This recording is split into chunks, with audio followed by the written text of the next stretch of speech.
Hi, this is Paul. It's another early morning in the hotel room. I preach later today. Got back from the event last night, was again pretty tired, getting a little hoarse after all the thinking and talking that I did, so I feel bad for not meeting the bunch of randos at the bar, but I have to preach this morning, and so I figured I needed a good night's sleep. Again, woke up a little earlier than I wanted to with the events of yesterday on my mind, so I thought I'd walk through. So we had a big session with myself and John Verhaeke and Jonathan Pajot, which wound up being about AI, and I was going over that in my mind, and I thought I'd get a bunch of these ideas on video now while they're fresh in my mind before like the tumult of everything goes forward. I thought about maybe just committing all of this to writing, which might have been a better idea, because so we had myself, John, and Jonathan, we had this big conversation, and I feel a little bad about it because beforehand, Cale had said, well, what are we going to do with this? I said, well, I got something I can start with. And I started with it, and it wound up taking the whole time. I don't know to what degree it necessarily captured Fellowship of the Spirit. I feel a little bad about that. I also don't feel like I communicated what I was thinking well, and I think that sort of created a conversation which was sort of disjointed. Now, in the process, I think it was, at least for me, dialogos, in that I learned a lot from John and Jonathan in the conversation, but I don't know how easily it would have been for anyone else to listen to understand what I was learning. And so I thought maybe I would make this video and get some of these ideas down, because yeah, let's do that. So the day before, as I mentioned in yesterday's video, at the end of a conversation, John Verhaeke said something that I found totally fascinating when he basically said, I won't use LLMs. And as I mentioned before, that's sort of the impulse of, now again, I talked a little bit about yesterday, when I say a fundamentalist in this sense, I'm not using sort of the definition of what fundamentalists were as a result of the modernist fundamentalist fight, basically using a modernist epistemology, applying it often implicitly towards religion, and winding up, especially in a Protestant frame, with sort of a sola scriptura, reading in a modern way, a fundamentalist community. But this does highlight a key understanding of really Fellowship of the Spirit, and how human society works, and how religion works overall with respect to humanity. That religion, as we get into talking about LLMs and AI, religion is a way that humanity, as in community, processes knowledge and understanding, and in an embodied way works out spirits in real time through history so that we can learn. There's sort of a premise of mine with respect to understanding what religion is, understanding how spirits work through community, understanding how you could conceptualize humanity, especially with respect to religions, is this massive spiritual project that sort of goes through time, because spirits become embodied in community, and you could think of it computationally, let's say, this massive computational project happens in a very embodied way all throughout community. At one point in the conversation, and John agreed with me, I said LLMs are in many ways analogous to modern corporations or even governments, because what LLMs are obviously a statistical a statistical expression, a statistical working out of this vast trove of human language. And in that way, so there are ways that John, Jonathan, and I are all in agreement. And that might not have come through. So the conversation goes like this, and I'm kind of looking down on the conversation, pulling things out. Let's say the difference between biblical theology and systematic theology. So John, Jonathan, and I are all in agreement that LLMs are illusory and potentially dangerous. Okay? Why are they illusory? Their illusion is part of what makes them dangerous, because they can fool the user to imagine that you are talking to a person. And John nicely goes through how LLMs can't be a person. And I'm super indebted to John on that. John walked through that a number of times in the whole event. In his talk, he sort of nicely went through what a person is. LLMs can't be persons. And I think Jonathan Peugeot, for a long time, has been completely accurate on that in a sense what LLMs do is borrow from us, and John would agree with this, borrow the relevance realization from us and repackage that. And this is clearly causing among some people psychosis. Both John and Jonathan, both in private and on stage, a number of times during this event said they have received emails from people who are suffering basically from LLM psychosis, that they have been basically fallen into the deception, let's say the spiritual deception of LLMs, to believe that these are truly thinking machines. And not only that, but these LLMs have achieved this is John's language, favorite language, enlightenment. Now we're gonna have to talk about that, because that was a key point that I kept pushing John on, and I don't know that he or Jonathan understood what I was pushing at in the process of this conversation.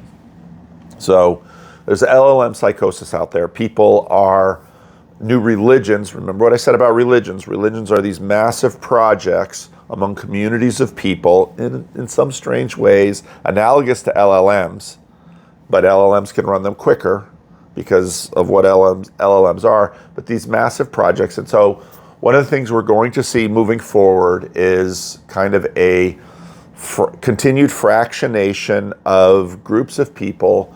Right now there are individuals who are, let's say, worshiping LLMs, thinking LLMs are gods, or thinking LLMs are somehow becoming the gods of some of these legacy religions.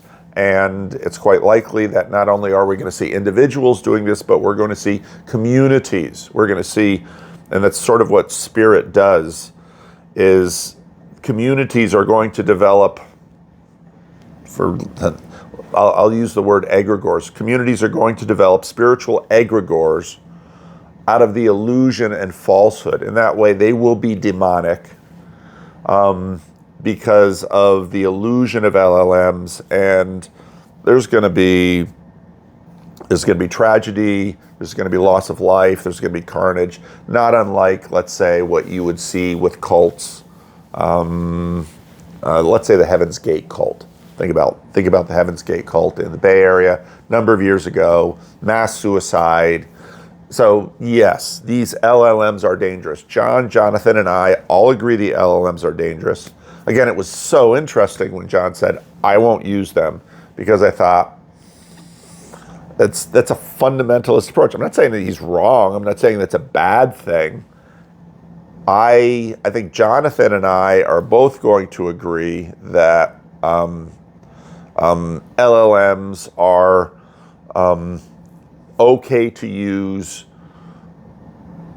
if you understand what they are and what they're useful. For example, I think we're going to see that LLMs, I've already seen that LLMs are superior search engines than, let's say, previous versions of search engines, which in some ways were similar to LLMs, except that if you remember the jump, let's say, from Yahoo to Google, where Yahoo tried to catalog the internet, and I think, again, thanks to John's work, it can't be done, and Yahoo discovered that. Google basically, again, parasitized us, and Google, at least one iteration of Google, I certainly don't know how they're doing it now, but one iteration of Google was Google would watch our eyeballs, in a sense. And so if I was looking for a particular piece of information, Google would rank all of this information on the internet, and analogous to an LLM, I think, use our attention in order to point to things on the internet that other people were looking at. In a sense, what Google was doing, if you imagine a whole group of people out there, Google was tracking our eyes, and when you'd ask a question about, let's say, good folk music in the 70s, we would all look at Bob Dylan, and so in terms of Google's ranking, Bob Dylan would rank high. So that's what Google was doing before. LLMs, in a more sophisticated way, do that because it's actually looking at all the language and the speech and predicting based on the way we use language and this massive corpus of language that's out there, including video language, taking transcripts. That's how LLMs are working. But because it is so good with language and with natural language, the way we talk, people are being deceived, people are being fooled, and that is producing a religious response, and that is going to produce communal religious responses. And again, I agree with John that this could have potentially devastating effects. And so John says, well, I refuse to use LLMs. I think I would have to say to the degree that he can refuse to use them, because right now, if you're just doing a Google search or a Bing search or something like that, it's very clear that they're integrating LLMs into it. Bing for a long time tried to give summaries, but as LLMs are continuing, those summaries are going to be informed by LLMs. You're probably not going to be able to use a search engine on the internet without actually using an LLM going forward, because they're just better search engines and they're going to give more satisfying results. John likened that to smoking, which I thought was funny, because one of my jokes is that I talk with someone and I'll say, I should take up smoking at this age, which of course is a stupid idea. But then John actually taught me a little bit about nicotine and how that works. And anyway, whole nother rabbit trail, not going to go that way. So again, Jonathan and I agree that LLMs are dangerous. In a rather funny way, John sort of is taking a fundamentalistic approach to LLMs, whereas John and I don't necessarily share that view. We all share that it's dangerous. We all agree that this could be proved tremendously unstable to society. We all agree that we're already seeing that many people can't handle this, and that this could have potentially destabilizing things in society. So John's kind of a fundamentalist in that, fundamentalistic in his approach to it, analogous to, let's say, communities that were against movie-going or card playing or worldly amusements. Whereas we have some agreement among the three of us that all people sort of do these things. And there's one point in the talk where Jonathan really brought that we all already do these things. And so the question between, let's say, a fundamentalistic, Amishistic approach, it's just so interesting that John, who grew up in a very fundamentalist community, sort of instinctively, in terms of his formation, kind of responds in that fundamentalistic way. At least to add that fundamentalistic thing that he said, but he says, research should continue. So that's one point of agreement, broad agreement, and a little bit of disagreement in terms of approach. For a long time when John talks about LLMs, or not LLMs, I'm sorry, AI, the hope of machine learning, artificial general intelligence, both Jonathan and I are on the same page that we're highly skeptical of that idea. And I think actually this conversation helped me sort of continue to think forward on that. Whereas John continues to hold out hope that, and thinking that this might be possible, research should continue, and we might get to the point of having AI sages that, let's say it this way, AI, not LLMs, AI, machine learning, our understanding of this, could achieve greater wisdom, not only than individual humans, but even in human religious communities. Okay, let's talk a little bit about wisdom and the meaning crisis. Earlier in the conference, sprinkled among all of the talks and everything, John talked about wisdom, okay? Because wisdom is very key to the meaning crisis. Because then you have to ask this question, well, what is wisdom? Obviously, my thinking about what wisdom is informed by the biblical corpus, all right? In the Old Testament, you have this, you have wisdom literature, and here's where we're going to get into the book of Job. Job is part of the writings. The writings have Psalms, Proverbs, Ecclesiastes, Song of Songs, the book of Job's. That's the writings corpus in the Old Testament. Clearly Proverbs, Ecclesiastes, Song of Songs, definitely wisdom. Psalms, you've got wisdom throughout the Bible. But in terms of the format, Psalms have some wisdom, but it's the songs of praise of Israel. That's the book of Psalms. Job, I think, is also rightly categorized as wisdom literature. But Job has within it a great leap forward. And this is where communities are so important, because part of many of our estuary gatherings, Jess, who is known in the corner for his near obsessive devotion to the book of Job, and I think we are all indebted in many ways to Jess for what he's taught us about the book of Job. Jess at one point, because Jess told me that Jess at one point asked John about the book of Job, because that's what Jess does. Jess goes to almost everyone and says, what do you think of the book of Job? What about this idea? What about that idea? The book of Job, the book of Job.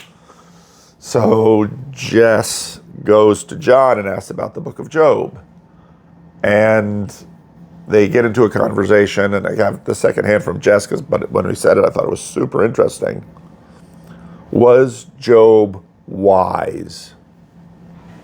That's a super interesting question in this context.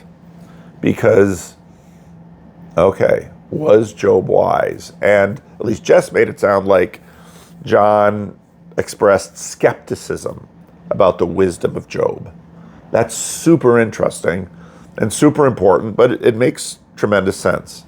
If you listen to my talk with John, Jonathan, and I drop in the book of Job in this. Why? Okay. I think John is right in that the book of Job, as a document, I don't know if John fully said this. Maybe we'll have to have another conversation.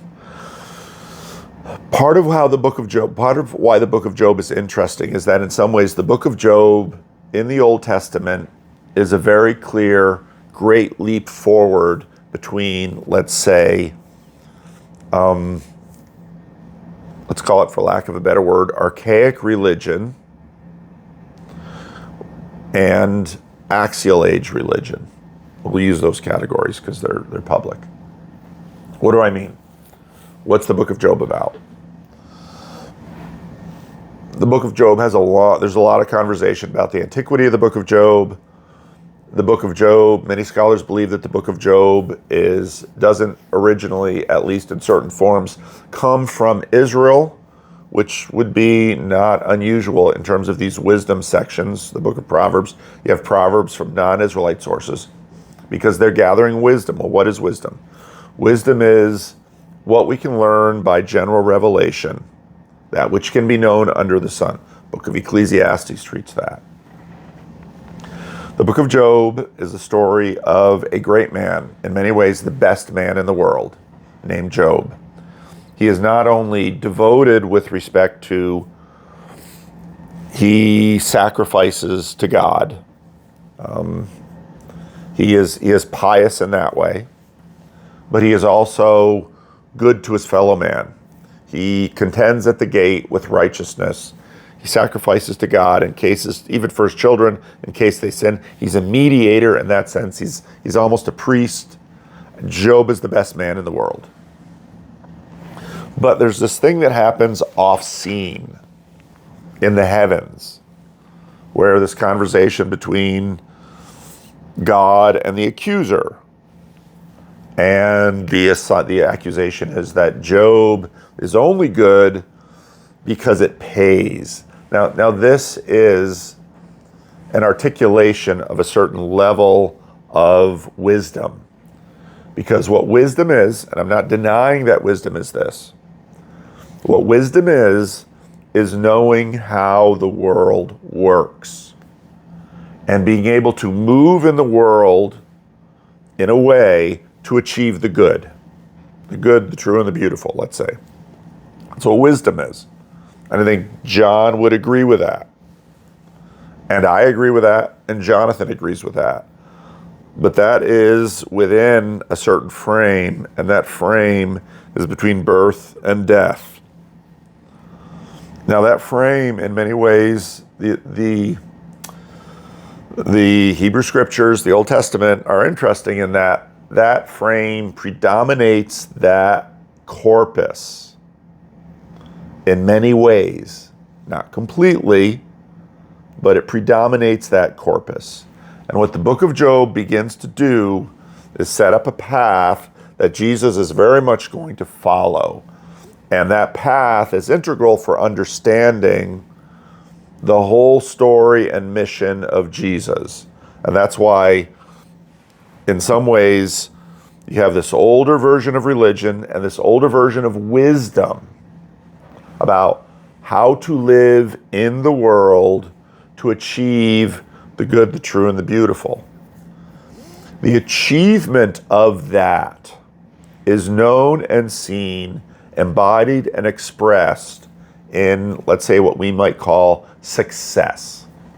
And so there's a real alignment between Job's piety, his sacrifices to the gods, love of God, his contention at the gate for justice and righteousness, love of neighbor. Job is the best man in the world. He loves God better than everyone else. He loves neighbor better than everyone else. This is why the Lord uses him as an exemplar to place before the accuser.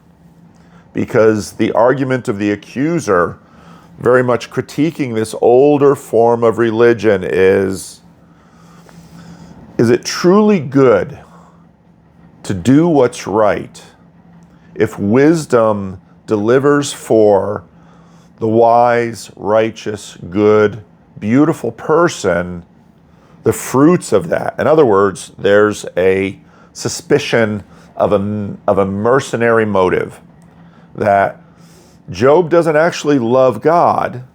Job doesn't actually love his neighbor. What Job loves is himself, because his wisdom pays off for him down below. It's a potent argument. And this potent argument is part of what, let's say, undermines the project of this ancient religious developmental age, and in some ways destroys it. And that's why the book of Job is so amazing. And it's a book of wisdom, because all of us below here can understand this argument, but the argument depends upon revelation. Job and his friends cannot see the heavens, cannot see God and the accuser in their conversation. They're not privy to that. They have no revelation of that. They're just dealing with what's below. Now, Job is not going to sin, but his friends will. Why? Because in some ways his friends presume to know what's above their pay grade. And the friends continue to double down on this older form of religion that, Job, you must have sinned. Why? Because by the wisdom down here, we know, because you have suffered calamity of your family, calamity of your finances, calamity of your relationship with your wife. All the bad things that have happened to you are demonstrating you are cursed by God. And it's a simple syllogism in that it's sort of the syllogism of karma. Do good things happen. Do bad things happen. You can look at something like the book of Deuteronomy, which in some ways represents this. Now, this is not untrue. This is not unwise. This system never goes away in the Bible. I can point to, there's this really interesting place when Jesus is having this conversation with a rich young man. And the rich young man comes to Jesus and says, what must I do to inherit eternal life? Now, this is really interesting in the synoptics because, generally speaking, in the Johannine corpus in John's gospel, eternal life is the word that is used for, let's say, the highest good, where in the synoptic gospels, it's the kingdom of God. But here in the synoptic gospels, you have this term of eternal life, life of the age to come, life of the ages. This is transcendence. This is the divine. This is theosis in a sense. How can you participate in the life of the divine? And Jesus says, well, what does the covenant say? Well, he knows the covenant, and he rattles off some of the Decalogue, and he says, all of these things since my youth I have practiced. Now, this is a rich young ruler. This person has achieved Job-like status in the world. So we have no reason to believe that this young man isn't Job-like. And in one of the synoptics, Jesus looks at him and loves him. Because this, in a sense, is a New Testament embodiment of Job, that this young man has loved his neighbor, loved God, and this has been seen now in his life because he has status. He's a ruler. He's like Job, being the elder at the gate. He has been blessed by God with wealth. So in this old system, the wisdom of this old system, this young man has achieved that which that system can't provide, but yet something in his heart says there's something more, and Jesus loves him. And then Jesus says this thing, sell all you have and follow me. And he goes away sad. He's still in that system. He's still in the wisdom of that old system, that pre-axial age system. Because in that system, down here below, Ecclesiastes sort of has your dual natures. It's two worlds mythology. I don't know, we're going to lean on that phrase because this is a long-standing conversation with John. In that system, in that pre-axial age system, the young man isn't able to transcend it. And Jesus' specific comments are going to, among other things are going to inspire too, are going to inspire monasticism. Okay. The holy man in the old system was the shaman. Why? What does the shaman do? The shaman is the advisor to the kings or to the emperors.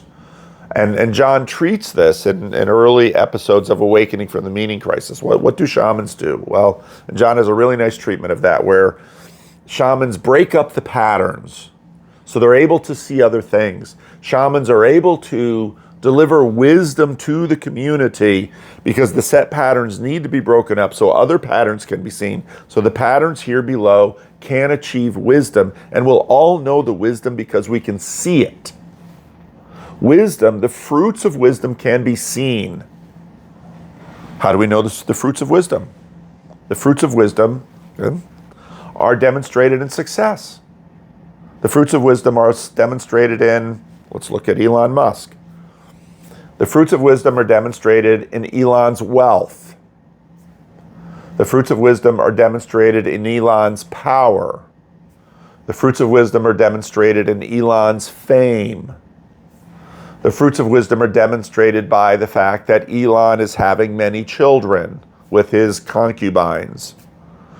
Elon is in many ways embodying an ancient imperial archetype. He has a harem, he has many children, he has a kingdom, but now notice he's not, at least at this point yet, ruling over a geopolitical state. And this is where I few times point to Rod Dreher's talking about civil war, Jordan Hall's talking about fifth dimensional warfare. These frames are changing.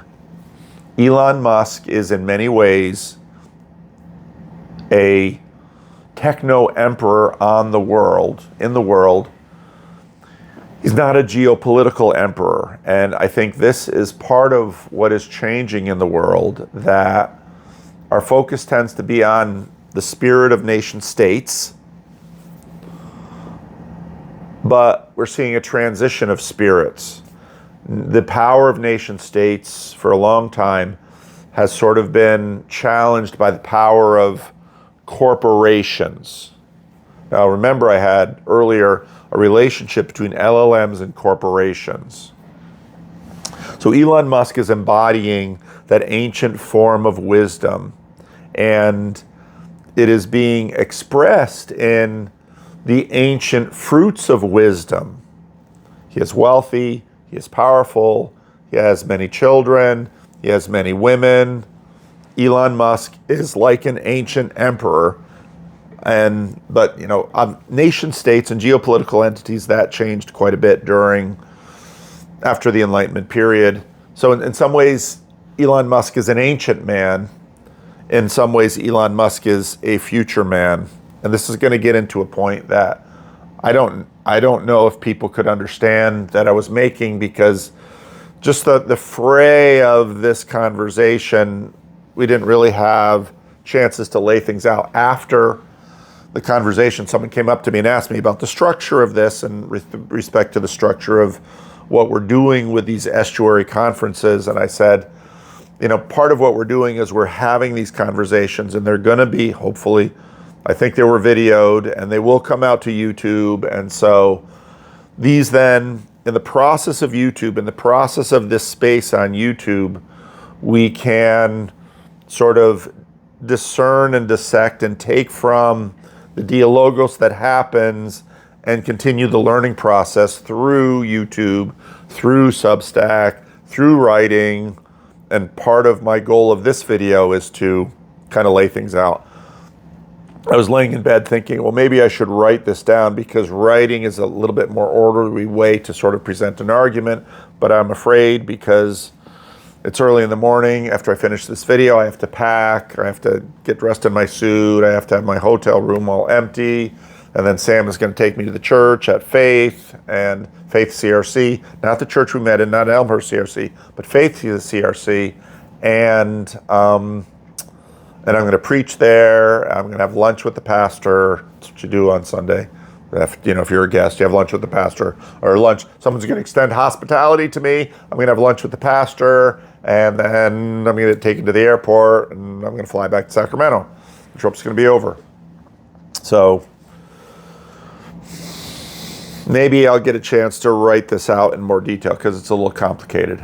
All right, so Elon Musk, Job, the Job world, wisdom is about how to achieve the true, the good, and the beautiful within that pre-axial age frame. Is Elon in that pre-axial age frame? We're going to get to this. If you go back and watch the conversation, a number of times I clarify with John's assertion that AI may outstrip humanity, not just us as individuals, but our systems, our communal, religious, spiritual systems, and achieve enlightenment and deliver that enlightenment to us. This has been, Sam has talked this through with John on Sam's channel, and Sam, who is super smart, made an observation in one of those previous videos, but would we trust it? Now that observation that Sam made is so integral to, if you, again, watch through that conversation, you'll see that a number of times I tried to show, and this really confused Jonathan at one point, looks at me like, what are you doing? What are you talking about? I think he even said it. What are you talking about? Okay. How do you understand the achievement of wisdom in Job's age? The pre-axial age religion? Well, it's obvious. Job achieves wealth. Job achieves status, esteem, power in the village. Job, and this is given by God. Job achieves all this. But then when it's taken away, that's the revelation. The revelation in that pre-age is success in life. Now you might notice for John, that's also his, I believe, definition of wisdom. I think there's more levels to it because we can't help but be informed by the actual ages as well, but there's more level to it, and that's why John could express skepticism to Jess about Job's wisdom. And John, Jess and I should have a conversation about the book of Job. I don't know. Because that's what's at issue in the book of Job. The wisdom of Job is challenged by his friends. And their evidence for that challenge is what's understood in that age to be the clear fruit of wisdom, which is success. And in that sense, Elon Musk is a pre-axial age emperor because he has all of this success. But another critique comes in, and this critique comes full flourishing in Jesus because, and this continues to reverberate in conversations with respect to Jesus among both some of our Jewish conversation partners and Islam. Because Jesus' death to the Romans is a denial of his wisdom. And some Muslims can be very forthright with this. Jesus did not die on a cross because God would not allow such a powerful prophet to die in such a way. Jesus says, no, this is how prophets die. And that way, Jesus is transcending this pre-axial age religion. And Jesus says, when his disciples come to him, they're in shock about what Jesus said to this rich young ruler, this Job-like ruler. Because how can anyone be saved? He's got all the fruits of wisdom and salvation. And you tell him, sell everything he has and follow you. Which again, sort of inspires the monastic movement. Someone from that pre-axial age religion would look at monasteries and say, they're foolish. They have no wisdom. They have no wisdom. There are no fruits or evidence of wisdom. Well, maybe you could argue that monasteries accumulate wealth. Maybe you could argue that the spirit of a monastery is wise, whereas the monks themselves are not. I mean, you could do all of these things, but To be a monk is foolish. To be Elon Musk is wise, because you have power, you have wealth, you have women, you have children. That's wisdom in that frame. Now again, a big thing behind this meaning crisis is, what is wisdom? And what I was trying to provoke in this is the question, how do we know? How can we recognize wisdom? Pre-axial age said you recognize wisdom by wealth, power, status, success, all in this world. That's how you recognize wisdom. Jesus comes along and says, I am wisdom. He who wants to save his life or lose it. He who loses his life for my sake will save it. This makes no sense to Job's friends. This makes no sense to Elon. Now, John's a very sophisticated thinker who's been deeply informed and is well-read in all of these things. So I don't know if that makes sense to him in terms of John's system. So then I start to push John on this assertion that both Jonathan and I are skeptical of, which is that machine learning, AI, can provoke wisdom. And again, I push John on this many times in the conversation, that there's a hinge that happens from the pre-axial age to the axial age where the entire frame shifts. And the frame shifts into this two worlds mythology. Because Jesus' wisdom is unintelligible. It can't be seen without this shift that happens in the axial age to this two worlds mythology. And this is seen in the resurrection, because the resurrection is a vindication of the wisdom of Christ. But that vindication does not take the form of the pre-axial age religion. If it had, Jesus would be raised from the dead. Jesus would gather around him an army. Jesus would gather around him a people. Jesus would march to Rome and then march to China. And Jesus would take many wives. Jesus would have all sorts of wealth. Now, remember, the Bible's going to speak on both levels here. And you can find symbolically, and in fact, you can find this in the gold, the icons. You know, the church has used both of these systems to talk about wisdom, and says, Jesus, give unto Caesar what is Caesar's, give unto God what is God's. Okay, sorry, Sam, the divinity of Christ, the Trinity. Jesus plays in both systems, but Jesus challenges the lower system with the upper system. And of course, the assertion is that Jesus then, that's the sense in which Jesus fulfills the old system, because Jesus says to his disciples who look at the rich young ruler with the eyes of the pre-axial age religion, how can this be true? And Jesus says, anyone who leaves fields and families and anyone who leaves all of this in order to follow me will not only receive in this age wisdom, in this age the fruits, but in the age to come. Okay. Do monastics receive in this age? Now, monastics will say, we've received higher things.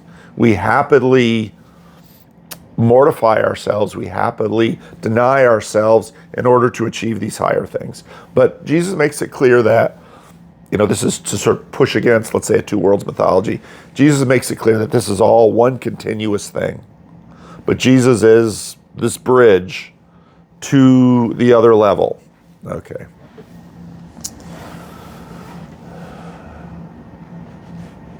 AI enlightenment, AI wisdom that transcends human capacity and our corporate structures, our religious structures. My challenge to John is, if it achieved it, how would we know it? How would we see it? Because wisdom, part of wisdom requires a recognition of wisdom itself. The recognition of wisdom itself in Job in Job's community among his friends was wealth, power, righteousness, and Job embodied that. And so when all of that collapsed, curse God and die, Job's friend says, you're not wise. Well, why not? Because it's clearly not working. Now, when Job was sort of reestablished, well, then they can say, okay, well, Job's wisdom was vindicated. And in a sense, that's part of the Jesus story too. If you look at the book of Revelation, all honor, glory, power, wealth, the world belongs to him. Jesus is Lord. So that plays on the lower system as well as the upper system, the post, the axial age system. It works on both systems. How, however, do you look at the wisdom of the monk or the wisdom of the person who denies themselves the fruits of wealth, power, fame, acclaim, all of these things that Elon is taking for himself? You see it because Jesus then himself becomes the measure of wisdom. And Jesus in the resurrection doesn't proceed to set up a kingdom on the earth, but he ascends and rules over the earth. And so there still is a splitness in the world, which will one day be resolved by the second coming. The second coming is the wisdom. Now, one might argue that machine sages are a second coming in a sense because they'll integrate the entire system. But how will we know it? What will the fruits of wisdom be by which we can recognize this? And then there's a hinge that happens.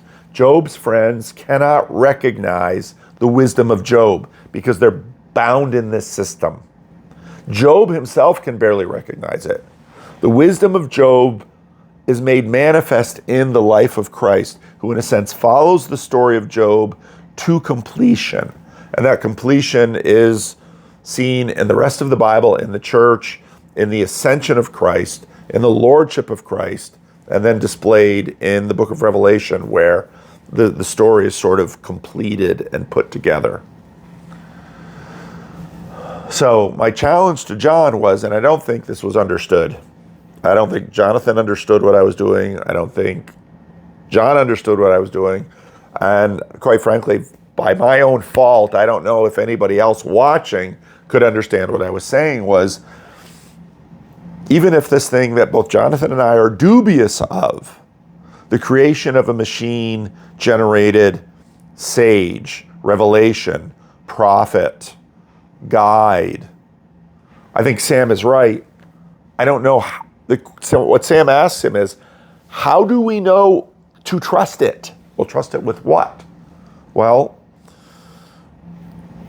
if you read the book of Deuteronomy, it will tell you how to work the lower system, the first system. Follow the covenant, follow the law.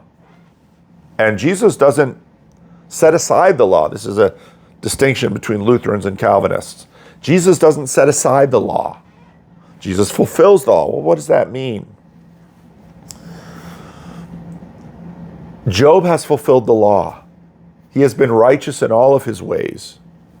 Yet, he has lost his family. And as I was talking to Corey, I've always found this is why Jesus is a better Job. Because Job's children are restored, but they're not raised. He gets new children, but the ancient loss isn't undone. And it can't be undone in that age, in that system. Resurrection says that the sacrifices given below will be made good with the unification of heaven and earth. That's beyond what Job can give. So if you want to know how the old system works, follow the covenant. Amen. But this is sort of what sort of develops in the intertestamental period, this crisis of covenant in Israel. We're following the covenant and we're still in exile. We're still under the heel of the Persians and the Greeks and the Roman and empire after empire. We're still under that heel. That's what makes Zionism and the state of Israel such an interesting proposition theologically and such a challenging thing. But we're still under the heel. We're still in exile. And Jesus comes along and says, if you understood the book of Job, and if you understood Moses and all the inklings that are there, you would understand me, because I am revealing a bigger game that includes the resurrection. But Job's friends would struggle to understand it. And so then you have all of this Jesus preaching to the Old Testament saints, Jesus revealing to them this fullness that Jesus brings. Okay. But there's a transition there. And I pressed John on this a number of times, and I don't think he understood, because he kept talking about the difference between LLMs and potentially a different AI based not on LLMs that will be transcendent, let's say. And my question was, in what register will that wisdom be revealed? Now, perhaps, as we've seen in Elon, they're defaulting to this first system. Elon's wisdom is revealed in his wealth, his power, his status, his wives, his children. That's that old system. That's the pre-axial age system. And I think without the pluralism conversation, as John said towards the end, John is exactly right. We haven't figured out what to do with pluralism. We haven't figured out what to do with the other religions. Every time John makes that speech, he's made it often. Many of the things that John has said at this conference are things that he's been very consistent on. And that's a super hard problem. There are religions deal with it in different ways, but there are multiple ways that Christians talk about that pluralistic problem. And it's, I think, part of the reason Orthodoxy is coming to the fore and being helpful right now is Orthodoxy actually has, in some ways, better than Latin Christendom's ability to deal with that question, because Orthodoxy has so much memory of the ancient world and the ancient Greek world that Orthodoxy has a lot of nuance to talk about. What's the relationship between Socrates and Christ?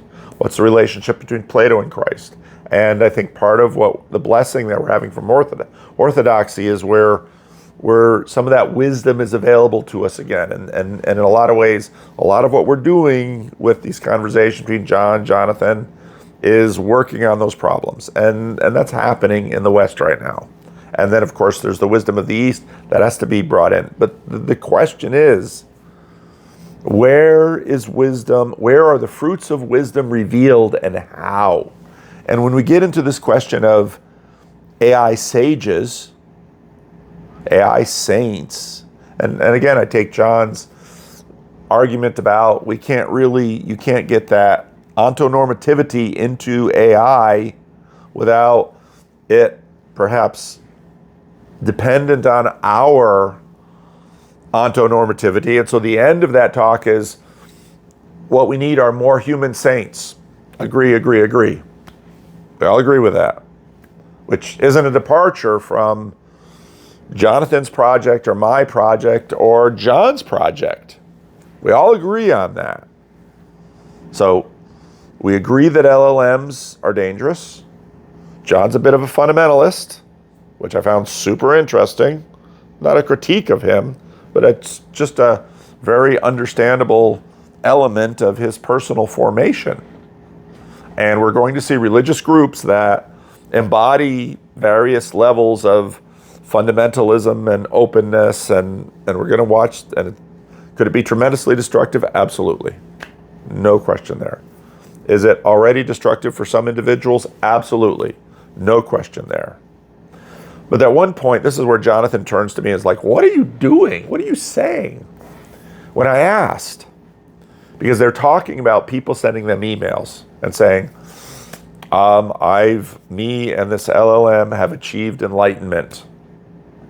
And well, here's the script you can run, and you can interact with my enlightened LLM. And Jonathan and I all agree it's not going to happen from an LLM. And so then I asked John this question. I said, suppose someone writes you this. Let's say someone from some great Silicon Valley corporation writes to John, not just a rando who's just using ChatGPT and thinks, that's psychosis.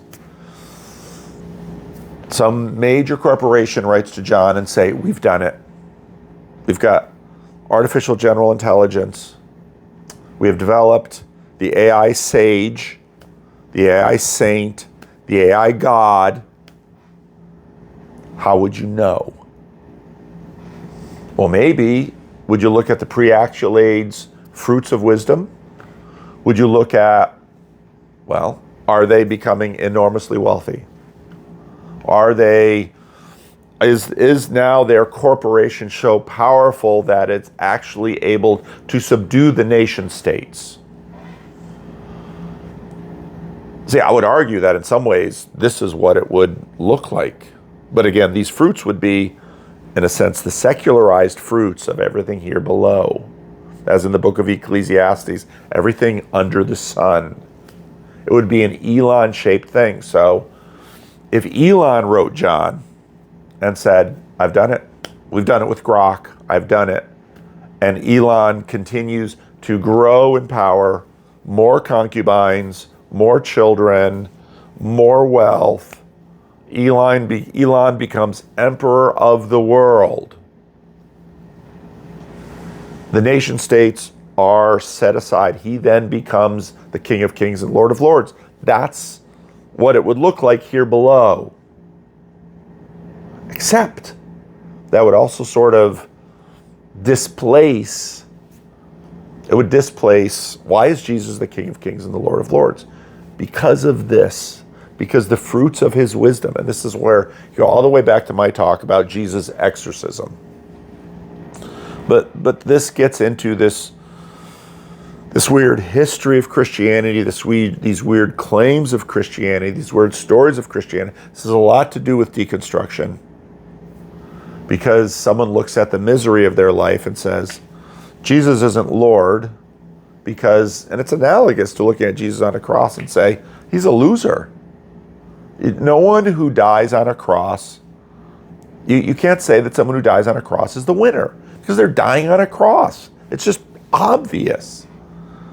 And Christians say he's King of Kings and Lord of Lords.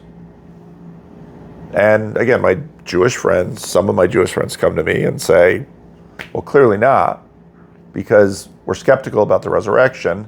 Part of the reason we're skeptical about it is because of this pre-axial age religion. Because if, in fact, the resurrection functioned in the epoch and era and age of the book of Job, Jesus would, at that point, take wives and riches and wealth. Now, again, look at how this thing plays out. Does Jesus have many wives? Well, look at the nuns. Does Jesus have much wealth? Look at the wealth accumulated by the monasteries. Does Jesus rule over the world? Well, read Tom Holland's work, both Millennium and Dominion, and see, Jesus has been in a wrestling match between, let's say, the papal authority and the emperors. They're always in this wrestling match over dominion. Who's going to rule the world? Is the throne in Rome the rulership of the world? Now, this is not a critique of Roman Catholicism, because in some ways Roman Catholicism and Orthodoxy express that ancient system. And Protestants come along and sort of disambiguate it a bit. And of course, new systems arise, nation state arise, separation of church and state. We had this one question about Christian nationalism. Again, these are all subjects on the table that have to do with the question of the fruits of wisdom. And in a sense, and I can completely understand the dissatisfaction and the critique of this, because in a sense, the Bible says, well, wisdom will be known by its fruits. And in a sense, the wisdom of Jesus will not be fully vindicated. I would argue that if you look at, let's say, the work of Tom Holland, you look at human history, you can see vindication of the wisdom of Christ, which looks like foolishness to the world, okay? And it looks like foolishness to Job's friends. And Job is even struggling with it. That vindication comes in the consummation. And so in this middle period right now, we wrestle with it, sort of like Job wrestles with this wisdom being expressed through him in a language that his friends can't understand. And this is where I argue, not only am I skeptical that machine learning can achieve this, and Jonathan and I are in agreement of that, but I think it's even more problematic that I don't know the register in which we would see that. And I think in John's, again, John is in some ways, part of what happens with secularity is there's sort of a default to the old system. And when people deconstruct, they sort of go to the old system. So when someone has trials in their life and they say, I can't believe in God because my devotion to God has not resulted in the fruits that Job's friends would recognize. Fair enough. When I hear that, let's say, from some Muslims or from some Jews, fair enough. I understand the view of the book of Ecclesiastes, of wisdom literature. I understand. Jesus asks that we invest in a different register. And the monastic movement expresses that. The Protestant contrast to the monastic movement was also sort of these Christian missionaries. They embody that. They give up houses and lands and children and let's say Protestant Christian celibates. They're sort of monastic of sorts. They give up certain satisfaction. They fast in their life in order to achieve something else. That the fruit of that wisdom is, you can see it in the church. Churches celebrate these saints. Churches in a sense look up to this wisdom that Christ has to say, there's the wisdom. We celebrate Mother Teresa. We celebrate the celibacy of priests.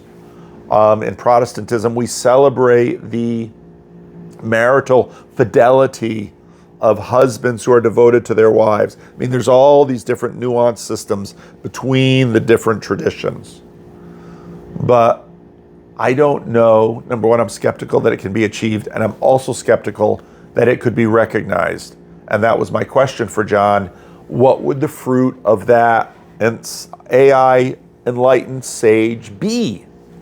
Would it be the fruit of Elon, which is the fruit that Job's friends could recognize?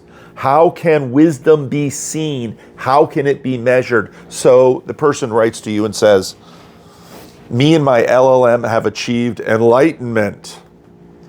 Why are we skeptical of it?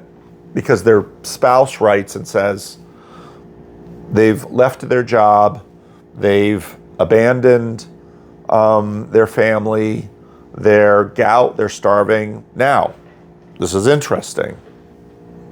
Read They Flew. John of Campesino. He's gaunt, he starves, but he flies. So in the flying, you had this revelation of, let's say, the wisdom of Christ, the vindication of Christ, the validation of Christ. You don't always get that validation with miraculous acts. Sometimes the validation is given by the church and by the community. But that's the community, and they're obviously their religious register saying these are the fruits of wisdom. Now, will that triumph? Well, that's what the consummation is for. and that's why the church points to it, embodies limited fulfillment now, but awaits the complete consummation of it.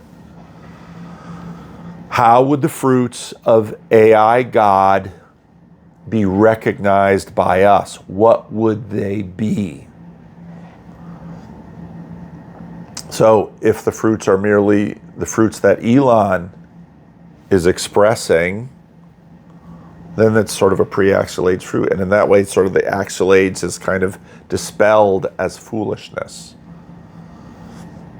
So those are my questions.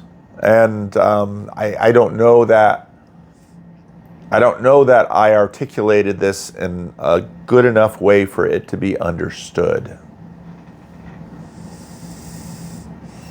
So I had to get that off my chest. All right, now I have to shower and dress and pack and eat breakfast and get out of here and go preach. I have to review my sermon because I haven't looked at it for 3 days. And, you know, this church is lovely to invite me to preach for them. And I hope that I make good on it. And, you know, I always have sort of imposter syndrome in these conferences because I don't think that the gifts that I have given you are worthy of your generosity towards me. I really don't. That's just my imposter syndrome talking. And so many people came up to me with so much grace and so much gratitude that, you know, it brings me to tears. And to whatever degree I have helped you and hopefully have not bullshitted you. And I know there's plenty of people out there that say I'm bullshitting you. I get it. I understand. I hear that in my head. I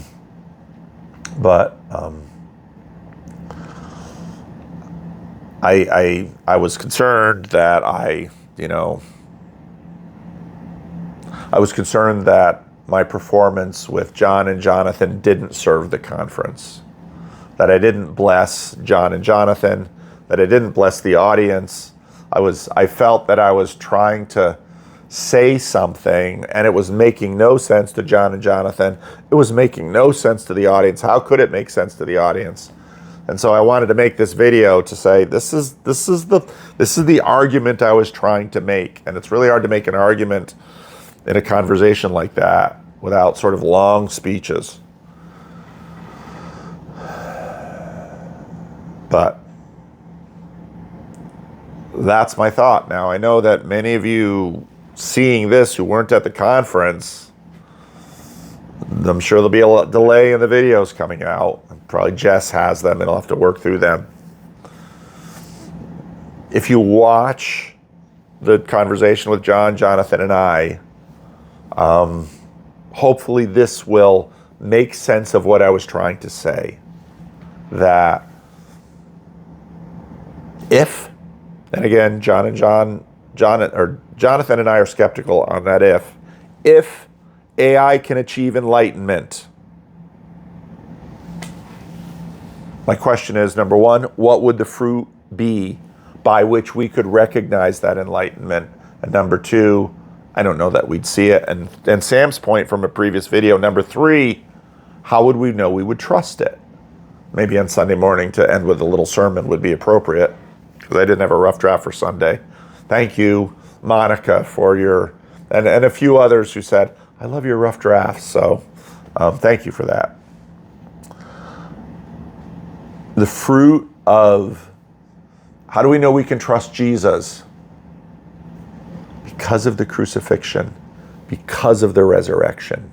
That's why we know we can trust Jesus, because Jesus has skin in the game. Jesus does not send down messages from on high or visions from on high or merely prophets from on high. Jesus is God. Sorry, Sam. Jesus is God made flesh. And so that we could become like God.